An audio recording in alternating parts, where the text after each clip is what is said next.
voilà, où était Jésus-Christ quand Dieu créait l'univers?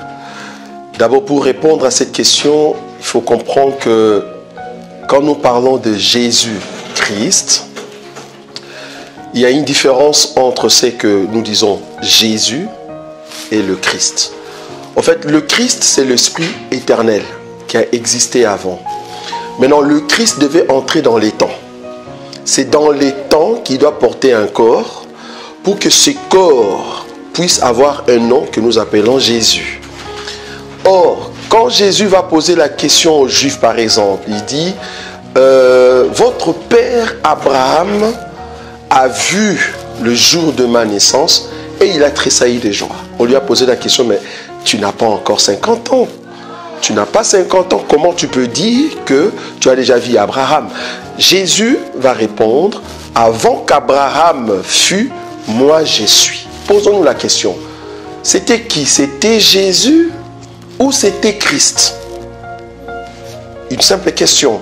Vous allez comprendre que c'était Christ. Donc le Christ est éternel, il était avant Abraham.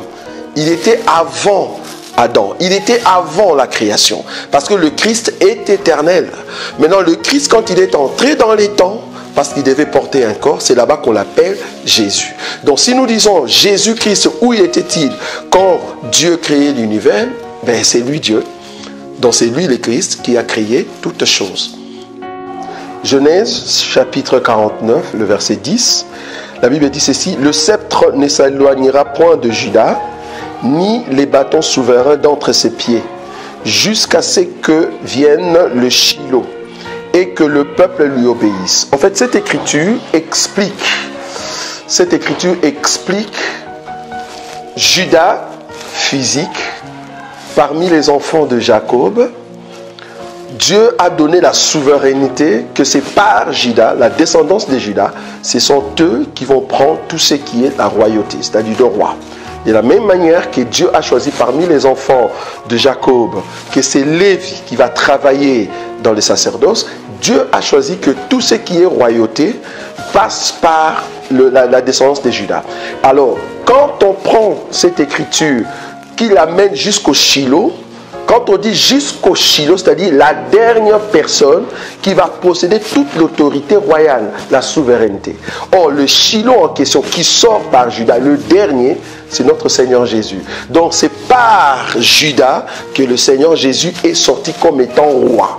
C'est lui qui sera le dernier roi qui va porter ce que nous appelons les sceptres, c'est-à-dire la royauté pour diriger le monde et Israël.